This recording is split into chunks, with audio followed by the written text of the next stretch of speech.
Thanksgiving at the Harrison household was always an exercise in humiliation. Every year, my family gathered to compare achievements, measure successes, and remind me of my apparent failures. But this year was different. This year, I knew something they didn't.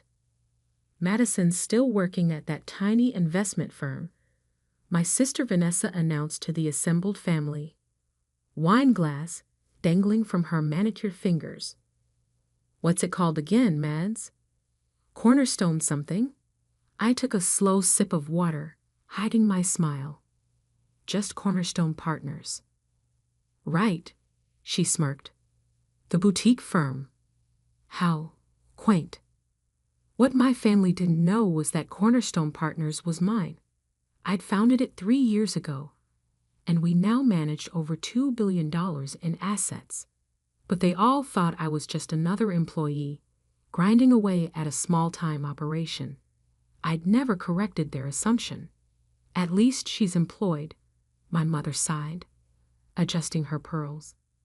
Though I don't understand why you won't come work for Harrison Global. Your father could make you a VP tomorrow. Ah, Harrison Global. The family company. My father's pride and joy. Built over 30 years into a respectable mid-sized investment firm. They handled about $500 million in assets, a quarter of what Cornerstone managed. But they didn't know that. I'm happy where I am, Mom. Happy? My brother Derek scoffed from across the table. Making what, 80 grand a year? While we're closing multi-million-dollar deals. I thought about the $80 million deal sitting on my desk back at the office. The one that would determine Harrison Global's future. But we'd get to that soon enough. Not everyone needs a corner office to be successful, I said mildly, helping myself to more turkey. That's because you've never had one, Vanessa laughed. Remember when Madison thought she could start her own firm? Right out of business school. The family chuckled at the memory. 3 years ago, fresh from my MBA at Wharton, I'd announced my intention to strike out on my own. Their reaction had been immediate and brutal. You'll never succeed, Dad had declared. You don't have the killer instinct. No connections. No real experience. You'll crawl back within 6 months. Instead, I'd done something they never expected. I'd succeeded, quietly, efficiently, and completely under their radar. How is Dad's big merger going? I asked, changing the subject. The one with Summit Technologies? Derek preened. Biggest deal in Harrison Global's history. $80 million. Once it closes next month, we'll be playing in the big leagues. I nodded, thinking about the thick folder of documents in my office safe. The ones that would determine whether that merger lived or died. Speaking of business, my father spoke up. Madison, this stubborn independence of yours has gone on long enough. Harrison Global is family. We take care of our own. I met his eyes across the table. Do we, Dad? Is that what we do? He frowned at my tone. What's that supposed to mean? Nothing. I smiled, just remembering how supportive everyone was when I wanted to start my own firm. Oh, not this again. Vanessa rolled her eyes. We were trying to protect you from failure. You should be grateful. Grateful? I set down my fork. For what? The constant criticism? The undermining? The bets you all made on how quickly I'd fail? Now, Madison, my mother started, but I wasn't finished. Did you know I heard you all at that Christmas party 3 years ago, laughing about how I'd never make it, betting on whether I'd last 3 months or 6. The table fell silent. Even Derek had the grace to look uncomfortable. That was a long time ago, Dad said gruffly. We were concerned about you. No, you were concerned about appearances, about what people would say if a Harrison failed publicly. I stood up. Thank you for dinner, Mom. have an early meeting tomorrow. With your little investment firm? Vanessa couldn't resist one last dig. Any big deals coming up? I paused at the door, thinking about the Summit Technologies merger documents, about how Harrison Global's future rested on my signature.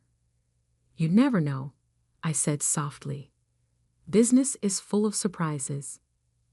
The next morning, in my actual office, a corner suite on the top floor of downtown's most prestigious building, I reviewed the merger paperwork again. Harrison Global needed this deal. They'd leveraged everything on it, betting the firm's future on this one massive acquisition. What they didn't know was that Summit Technologies was one of Cornerstone's key clients. Any major moves required my approval. Ms. Harrison, my assistant Sophie appeared at the door. Your 9 a.m. is here. The Summit Technologies board. I straightened my Armani blazer, not that my family would recognize the subtle tailoring. They still thought I shopped at department stores. Send them in. The Summit board filed in, led by their CEO, James Morton. He smiled when he saw me. One of the few people who knew the true scope of my success. Madison, he shook my hand warmly. Always a pleasure. Though I suspect this meeting won't be pleasant for everyone involved. The Harrison Global merger? I sat down behind my desk. No, I expect not. They have no idea, do they? He settled into one of the leather chairs. That their crucial deal requires their failure daughter's approval. I pulled out the merger documents. They're about to find out. James leaned forward. You know, they approached us 6 months ago, so confident. Your brother especially practically guaranteed the deal was done. When I mentioned we had other advisors, they didn't even ask who. Derek never was big on due diligence. I started reviewing the terms. They're offering $80 million. And it's worth at least $120. I set down the papers. They're trying to underpay by $40 million, James. I can't let that happen to one of our clients. He nodded. I assumed you'd say that. What's our next move? I picked up my phone. Sophie, please call Harrison Global. Tell them we need an emergency meeting about the Summit Technologies merger. Today. Playing your hand? James asked. Time to show my cards. I looked out at the city skyline, the same view my father had always bragged about from his office, though mine was 10 floors higher. They wanted me to join the family business. They just didn't expect it would happen like this. An hour later, Sophie's voice came through the intercom. Harrison Global executives are here. Your father, brother, and sister. I straightened the merger documents on my desk. Send them in. The door opened, and I watched their expressions shift from confusion to shock as they took in my office. The view, the furniture, the clear trappings of serious success. Madison? My father stopped short. What? What is this? This, I gestured around. This is Cornerstone Partners, my investment firm. The one you said would never succeed. Derek's face had gone pale. You own Cornerstone. Founded it. Built it. Turned it into one of the most successful private investment firms in the city. I smiled. And as it happens, Summit Technologies is one of our most valued clients. The blood drained from my father's face as understanding dawned. No. Yes. I held up the merger documents. Your $80 million deal, it needs my signature. The silence that followed was deafening.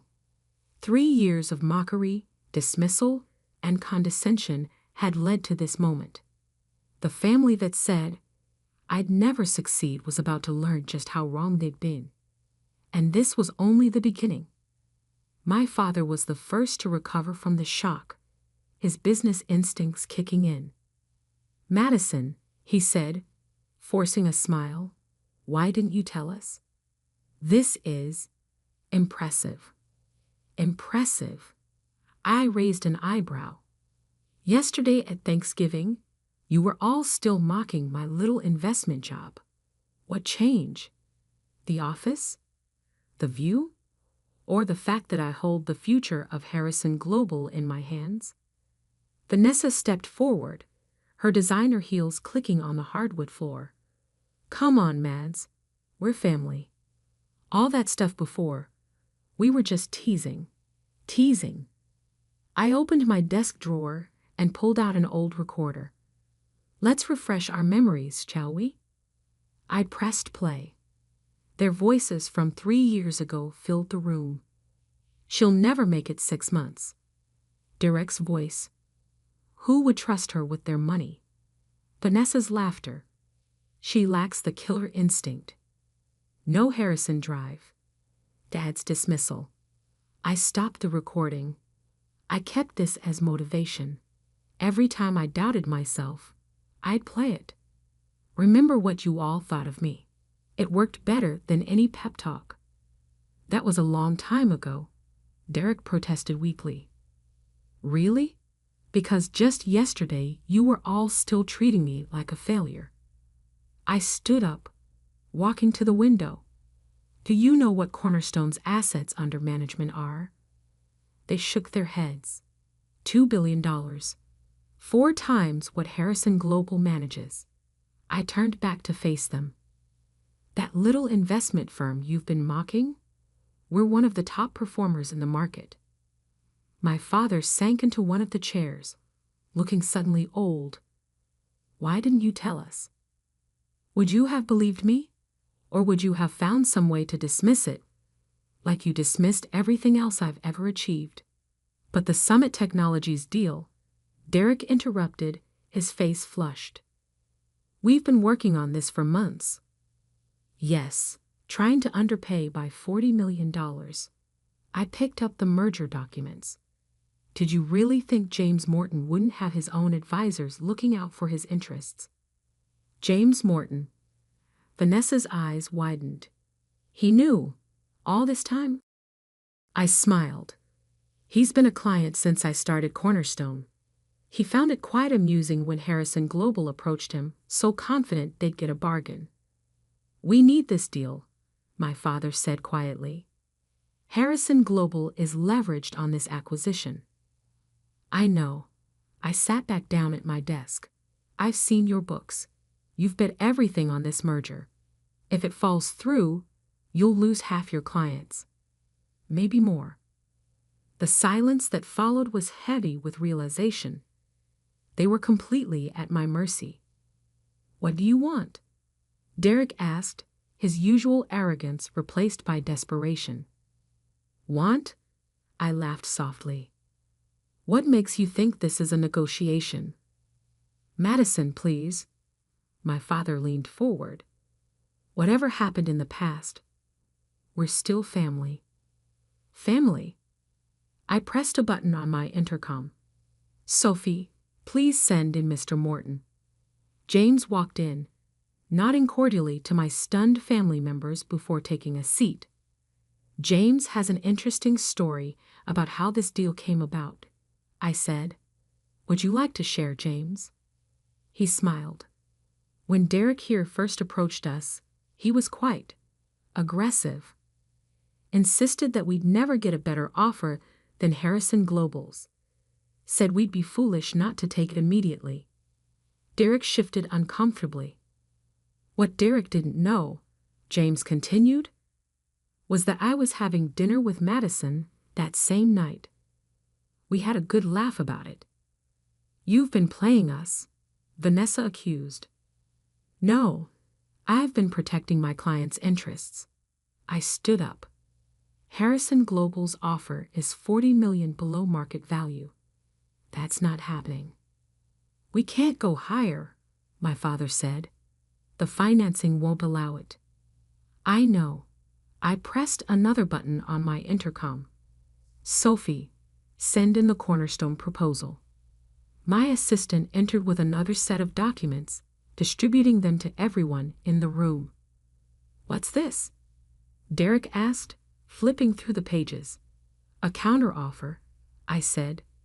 "Cornerstone Partners will finance the additional $40 million in exchange for a 30% stake in Harrison Global." The explosion was immediate. "Absolutely not," Derek shouted. "Out of the question," Vanessa snapped. But my father was silent, reading through the terms carefully. He understood what they didn't. This was their only way out. "If you refuse," I said calmly, "I'll have to advise James to decline Harrison Global's offer. His fiduciary duties require him to seek full market value. Your overleveraged position becomes public knowledge. Your clients start pulling out. You destroy your own family's company." Vanessa asked incredulously. "You mean like how you tried to destroy my dreams of starting my own firm?" I met her eyes. "The difference is, I'm offering you a lifeline. You just have to swallow your pride and take it." James cleared his throat. "For what it's worth, I think it's a fair offer. Harrison Global gets their merger, Summit Technologies gets fair value, and Cornerstone adds another solid investment to its portfolio." My father finally looked up from the documents. "We'd still maintain controlling interest." 70% stays with the family," I confirmed, "though Cornerstone would require board representation." "Meaning you," Derek said bitterly. "Meaning I attend the meetings you never thought I was good enough for." I smiled. Ironic, isn't it? The room fell silent as they absorbed the reality of their situation. Everything they'd mocked, my independence, my ambition, my business acumen, had led to this moment. "We need time to discuss this," my father finally said. "You have 1 hour," I replied. After that, I advised James to decline Harrison Global's offer and seek other buyers. They filed out, leaving me alone with James. "That was quite a show," he said admiringly. "Though I suspect this is just the beginning." I nodded, looking out at the city below. They thought they were teaching me a lesson all those years ago. They never realized they were giving me the motivation to surpass them all. The next hour would change everything. The family that had dismissed me was about to become my business partners, whether they liked it or not. And I had a feeling they really wouldn't like what came next. Exactly 1 hour later, my family returned to my office. Their faces told the story before they spoke. They'd realized they had no choice. "We accept your terms," my father said, each word seeming to cause him physical pain. I didn't smile. Instead, I pulled out the final contracts, already prepared. "Sign here and here," initial each page. As they signed, I thought about the journey that had led to this moment. 3 years of working in silence, building something they couldn't dismiss or diminish. 3 years of listening to their mockery while knowing that someday everything would change. "One more thing," I said as they finished signing. "I want the Harrison family estate." My mother, who had been silent until now, gasped. "The house? But that's been in the family for generations." "Exactly." I met my father's eyes. "The house where you told me I'd never succeed. Where you made bets on my failure. I think it's fitting that it becomes mine. Don't you?" "That's spite," Derek spat. "Pure spite." "No," I corrected him. "That's business. The Harrison way, remember? Take what you want and never show weakness. Isn't that what you taught me?" My father's hand trembled as he signed the transfer deed for the house. 30 years of building his empire, and in one morning, his failure daughter had taken control. "The board meets next Tuesday," I said, gathering the signed documents. "I'll expect full financial reports and operational details before then. You're really going to do this? Vanessa asked. Join the board of the company you refuse to work for. I smiled. Oh, I'm not joining the board. I'm chairing it. The silence that followed was deafening. As Cornerstone's managing partner, and now Harrison Global's largest individual shareholder, I'll be taking over as chairman of the board. I handed them each a folder. Here's my plan for restructuring the company. We'll be making some changes. Derek flipped through the documents, his face growing redder by the page. This is a complete overhaul. You can't just come in and... I can and I will. I cut him off. Harrison Global has been underperforming for years. Your management style is outdated. Your investment strategies are conservative to the point of stagnation, and your corporate culture is toxic. How dare you? My father started, but I held up my hand. Your return on investment is half the industry average. You've lost major clients to more innovative firms. The only reason you're still afloat is family name recognition. I leaned forward. That changes now. And I suppose you think you can do better. Vanessa sneered, but the tremor in her voice betrayed her fear. I don't think. I know. I pressed a button on my desk, and the wall screen lit up with Cornerstone's performance metrics. These are our returns over the last 3 years. Compare them to Harrison Global's. The numbers told the story better than words ever could. Cornerstone had consistently outperformed not just Harrison Global, but most of our competitors. This is what success looks like, I said quietly. Real success, not the kind you measure in corner offices and country club memberships. My father stared at the screen, then at me, seeing me clearly perhaps for the first time. You really did it, didn't you? Build all this on your own.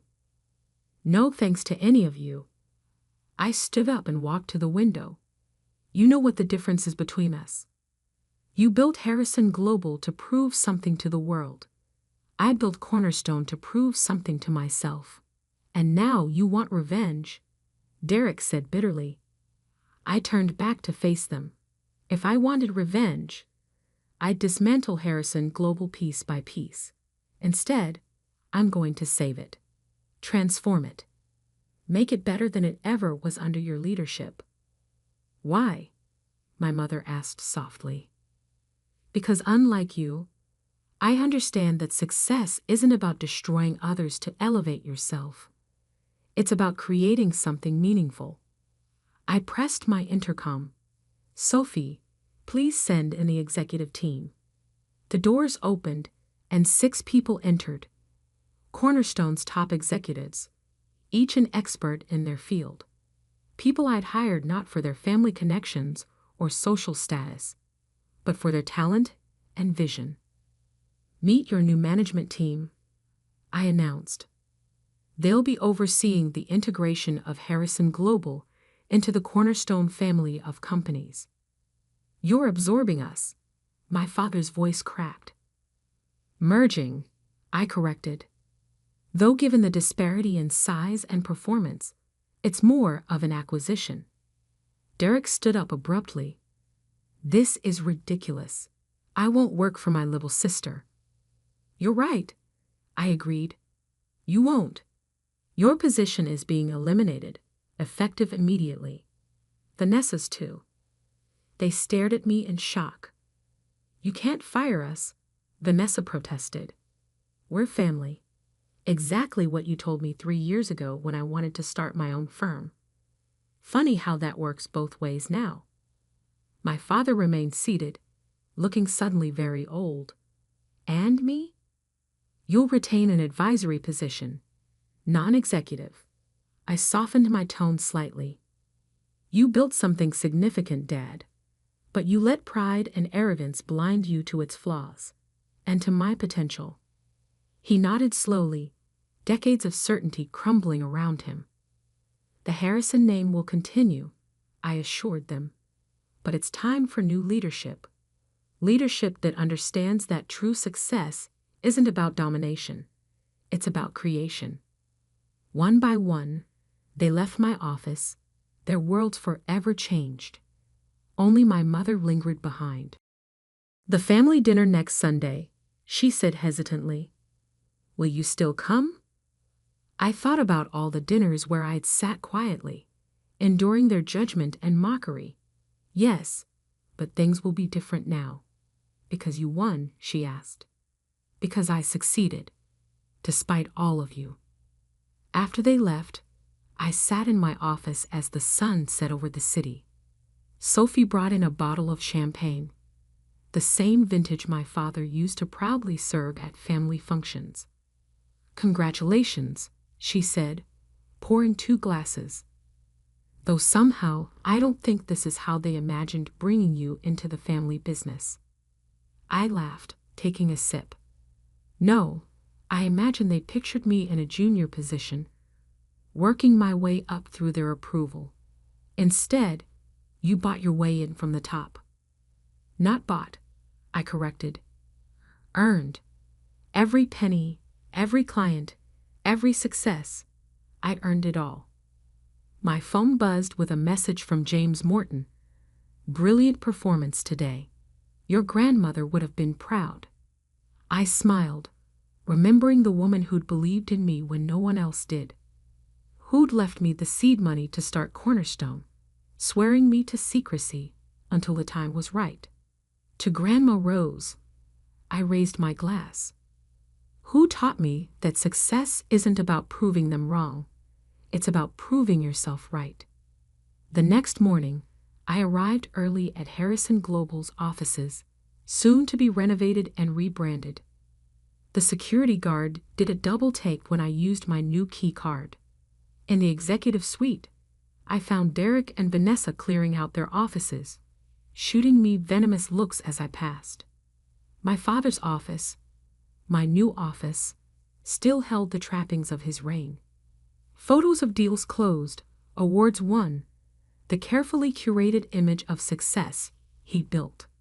I set down my briefcase and opened the curtains, letting in the morning light. On the desk, I placed a single framed photo. Me at 22, fresh out of college, standing in front of the tiny office where Cornerstone began. Success, I'd learned, wasn't about the corner office or the family name. It was about having the courage to believe in yourself when no one else would. The intercom buzzed. Ms. Harrison? The board is ready for your first meeting. I smiled, straightening my jacket. Time to show them what real success looks like. On my way, I replied, taking one last look around the office that had once been the symbol of everything I couldn't achieve. Now it was just another room in my growing empire, an empire built not on family connections or inherited privilege, but on determination, vision, and the burning desire to prove that success comes in many forms. And sometimes the sweetest success is the kind they never see coming.